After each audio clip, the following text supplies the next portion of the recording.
Napadaan lang sa Cold Spring River na ito sa Pandan Antique ang 22 years old na graduating student mula sa Iloilo. Kasama nito ang kanyang mga tiyahin at iba pang kapamilya. Sa pagkamangha sa kagandahan ng ilog, napaligo ang biktima at kaanak nito. Ngunit sa hindi inaasahang pangyayari, dito nagtapos ang buhay ng estudyante. Nandito tayo sa Cold Spring River dito sa may Pandan Antique. Isang graduating student ang namatay kahapon dito matapos na malunod. Sinusubukan nating kunin ng pahayag ang may-ari ng resort pero ayaw pa nila munang magpa-interview sa mga media na pumunta dito. Kasama nga natin ang mga taga GMA Kalibo at taga RMDY KR Kalibo. At ayon sa kanila, ang pulis naman ay nag-iimbestiga kung ano nga ba ang nangyari. Kanina sa ating pag-iikot ay kumpleto naman dito sa mga tagabantay ang resort. No? Meron naman, nakikita naman natin na merong lifeguard na naka-duty. So inaalam lang natin ngayon kung ano nga ba ang investigasyon ng mga kapulisan at ano ang recommendation ng LGU para masigurado na ang mga bumibisita sa lugar ay nasa mababantayan ang kanilang seguridad, no? Na hindi na maulit itong ganitong mga pangyayari, no, mga kapobre. Kasi nakikita natin dito, maraming dumadayo, mga taga-Aklan ay pupunta pa dito, mga taga-Capiz, at mga karatig na mga lugar dito sa Antique. Napaganda kasi kung makikita ninyo, napakalinis ng tubig dito sa ilog na ito at ibang klase ang lamig. No, kaya nga tinatawag na cold spring kasi napakalamig, napaganda lalo na ngayong mga summer na ito. Dahil tumangging magbigay ng pahayag ang may-ari at bantay ng resort, mas minabuti naming magtungo na lamang sa Pandan Police Station. Nakausap namin ang Deputy Chief of Police na si Police Lieutenant Alan Otis. Magandang hapon din po sa inyong lahat, sa ating mga taga-media galing po sa Aklan. Maraming salamat sa pagpunta nyo rito po. Sir, ano po yung pinaka-latest investigation po natin Pandan PNP hanggang sa nangyaring incident? Balik hapon po ng hapon, mga alauna GIS, no? December 28, 2025, ang istasyon po natin ng Pandan Municipal Police Station ay nakatanggap ng tawag, cellular phone call galing sa concerned citizen na meron daw pong nangyaring droning incident doon sa Dumagat Cold Spring sa Barangay Gia. So immediately po pumunta yung duty investigator natin at saka kasama po yung MDRRMO para mag-provide po ng investigation medical assistance. Pero papunta po sila dito, doon, nasa lubong po nila yung sasakyan kung saan doon nakasakay yung victim. Papunta na po dito sa Justice Calixto Memorial Hospital para po bigyan ng karampatang medical assistance yung biktima natin. Ang biktima po natin ay isang lalaki na estudyante, galing po sa Barangay San Isidro Haro, Iloilo City. Tapos umaga pa daw po sila galing doon sa kanila mga 4 a.m. Tapos ito yung parang side trip lang nila dito. Pero yung pinaka-main sana nilang pupuntahan is yung sa Burwanga. So nadaanan, nakita daw po nila yung post ng sa Facebook, yung Cold Spring dinaanan nila. So yun po, no. So pagka na dating daw po nila doon sa area is yung tatlo, yung tiyuhin niya at pinsan niya na legal age na rin, is tumuloy po doon sa tubig at naligo, lumangoy. No? So habang yung kasi, yung doon sila sa may unahan, doon sa may area sir na malapit doon sa may yung Parang malalim mga porsyon.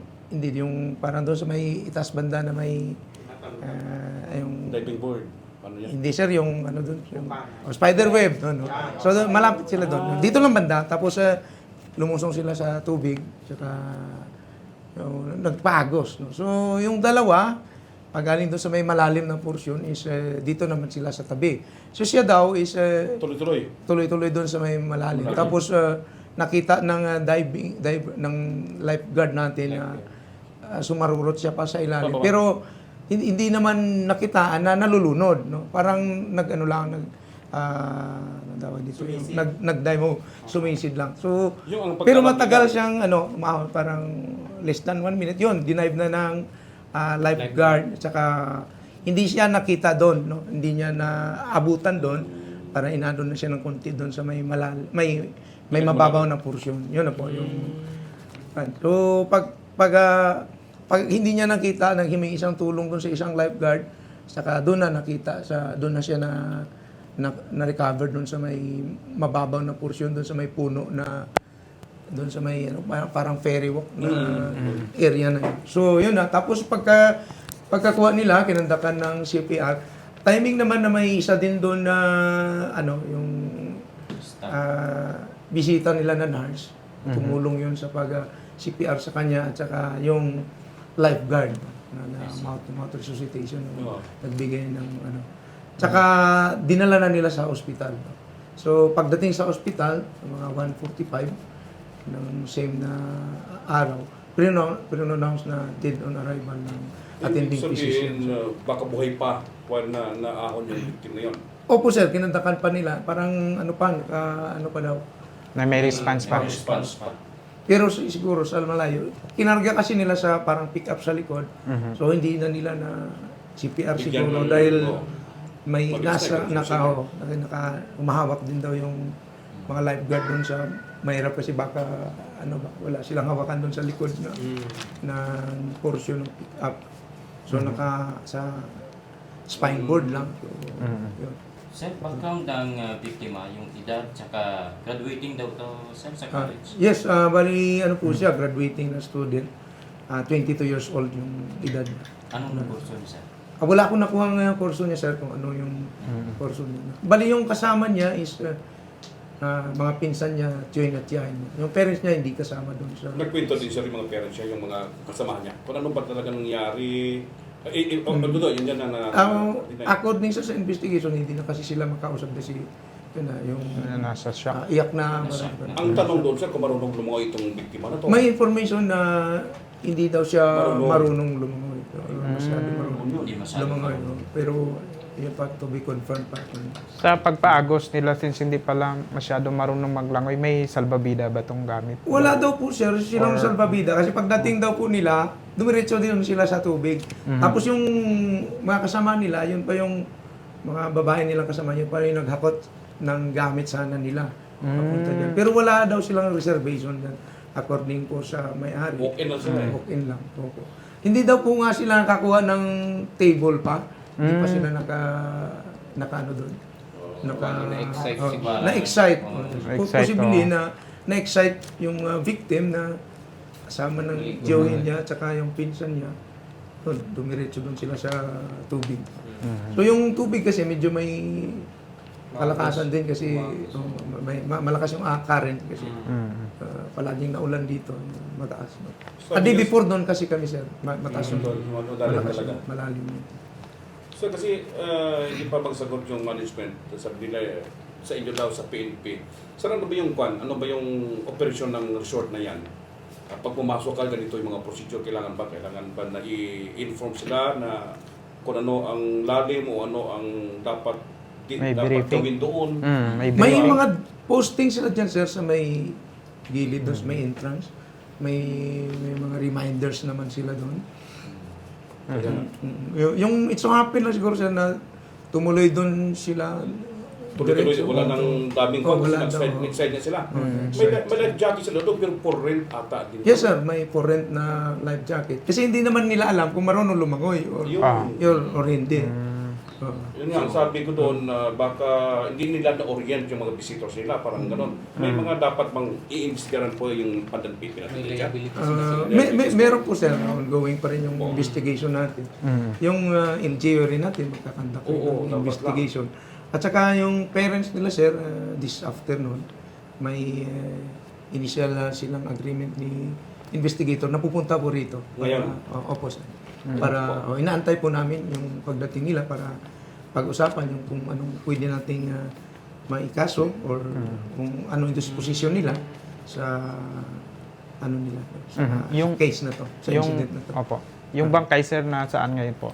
Dinala na po nila sir sa ano, Iloilo na. sa Kahapon Iloilo. agad. Opo. Oo, okay. Yung resort ba may mga kakulang ano naman sila permit? As of now sir, wala po akong hawak kung may permit sila no. Ano. LGU dyan ang Sa LGU po kasi Opo. yung concern doon. Ito ba yung ano sa pagkakaalam niyo po ito yung unang incident na may nalunod diyan? Mula po nang na-assign ako rito is ito po yung kanunan. Pero as ano, meron na pong previous na incident dyan na nangyari. Upon inspection, sir, sa doon sa site, kompleto ba sila sa personnel, sa facility, sa mga equipment, pang swimming, para at least safe yung mga guests? Meron po sila dyan sir na mga gamit, life jacket, may tube na Pero pinaparintahan. pinaparentahan. Pinaparentahan. Opo. Sadyang wala lang sigurong coordination that time, yung part ng victim doon sa may-ari. Posible po sir, na-excite na maganda kasi yung tubig. Lamig ng kwan. Dapat kailangan naman talaga mayroon dapat silang mga standard operating procedure doon o SOP na ganito pagdating nyo, hindi lang basta-basta natalon ka lang doon, kundi May nag-orient talaga. orientation ng mga lifeguard o may-ari. So, yun ang dapat sir. Yes po. Siguro Sa sir, pag- ewan ko sa inyo siguro papel yan sir. Kayo na mismo dyan mag... Yes po sir, with the LGU sir. Oo, yes sir. Recommendation lang sa inyo eh. Yes sir. Oo, para at least anong gawin yung LGU at saka tourism office siguro. Yes, tourism sir. Collaborative siguro na. Correct, oo. Kumbaga pagpasok pa lang doon sa entrance, sisingilin ka nga ng entrance fee. Oo. So, pag singil siguro doon na yung orientation dapat. Yes sir. Na Doon sa ano, may Doon pa lang sa information center na yan, no? Sa may gate. Opo. Nila. Para alam na ng mga tao kung hanggang saan yung limitation nila. Oo. Tama yan, tama yan. Ano siguro. So anyway sir, sa inyo po sa PNP, saan kayo banda ngayon dyan? Investigation so far. Darating dito yung pamilya. Yes sir, darating dito yung pamilya itong hapon sir. So doon sir pag-uusapan kung itutuloy nila yung kaso or kung ano yung magiging ano nila sir. Kung halimbawa magkaso, anong pwedeng ikaso diyan? Sa Negligence. sa part negligence ang Part ng owner. ang owner. Reckless Reckless. imprudence. Reckless lang. Malamang. Tsaka ano, civil liability nila na Oo. pwedeng Hindi. kaso. Sino sir dito? Kung ang- mapatunayan Apa, na may lapses sila. lapses. At kung may makita tayong ano doon, mga makuha tayong witnesses na kasama nila. Kahapon kasi sir, hindi namin makuhanan sila ng So, pa statement sila, kasi nasa state of, nasa state pa sila ano ng sila? shock Shock, at saka Emotion. siguro emotional na gano'n na yung nangyari. Oo. Sa halip na magsaya is Bagong taon pa naman. Oo. Sino pong nagsabi na hindi ito marunong lumangoy yung lalaki? according sir sa investigator sir natin, hindi ko lang po nakuha kung sino yung nakapag Kasi kung hindi siya marunong lumangoy, di dapat Sila din ang may kwan, sila din ang may mali. May mali. Parang gano'n. So depende nga sa investigation natin. ongoing pa naman sir. Oh, sir, ano ang may payo niyo sa ating mga visitors na hindi lang kasi dumagat Cold Spring ang mayroon ang tiki mo or Pandan. ang pandan, marami pa. Marami so, po. ano mga recommendation natin? Aklan ha? palaging Aklan. puno yung Puno. Oo, Punuan nila sir. Yung Recommendation dumagat, sa- saka malumpati, marami. So yung advice natin no, sa mga pumupunta rito sa Pandan, sa bayan ng Pandan, lalo na sa mga resort, maaaring dito sa river o dito sa dagat. No? Pinapayo lang po namin na sumunod po sa mga alituntunin ng bawat establishment o resort na inyong pupuntahan. Magtanong po tayo kung ano yung mga do's and don'ts nila or mag-observe tayo. No? Kung hindi po tayo marunong lumangoy, alalayan po natin yung mga kasama nating hindi marunong lumangoy.